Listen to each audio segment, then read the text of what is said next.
మనం ఆరోధ్యాయము ఆదికాండము చూసినట్లయితే ఏం జరుగుతుంది ఇక్కడ?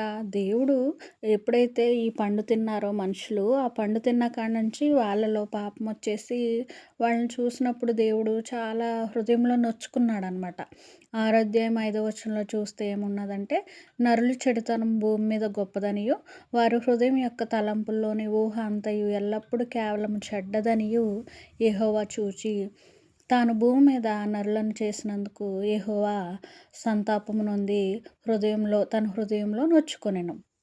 నిజంగా ఇక్కడ చూసినప్పుడు దేవుడు మన హృదయం వైపు చూసి మనిషి హృదయం ఎంత చెడ్డగా ఉన్నది. ఆహ్, ఎ ఎప్ ఎంతకాలం అండి, ఎంతో కాలం గడవలేదు కదా అప్పటికి.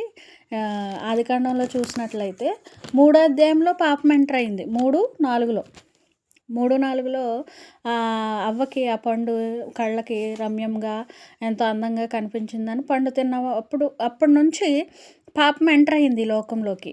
పాపం ఎంటర్ అయినప్పటి నుంచి దేవుడు మనుషులు చూస్తున్నప్పుడు వాళ్ళ హృదయము, వాళ్ళ పనులు ఎంతో చూసినప్పుడు చాలా నొచ్చుకుంటున్నాడు.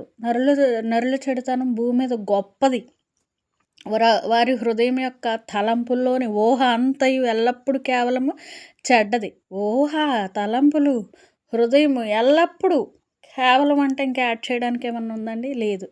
అంతా ఎల్లప్పుడూ కేవలం చెడ్డగా ఉందని దేవుడు హృదయంలో నొచ్చుకున్నాడండి భూమి మీద నరులను చేసినందుకు. నిజంగా దేవుడు నరులను చేసినందుకు చాలా బాధపడ్డాడంట హృదయంలో.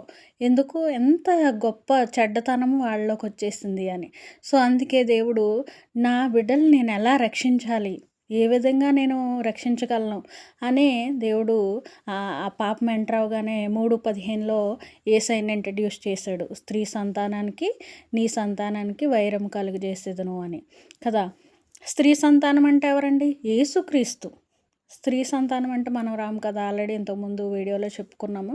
సో, ఈరోజు మనం అందుకే క్లియర్‌గా తెలుసుకోవాలి. యేసుక్రీస్తుని అంగీకరిస్తే తప్ప మనం ఆ పాపాన్ని పోగొట్టుకోలేము. ఎందుకంటే ఈ రోజుల్లో మనం చిన్నపిల్లలు చూసినప్పుడు ఎలా ఉన్నారండి? మనం ఏమన్నా నేర్పిస్తున్నామా? లేదే.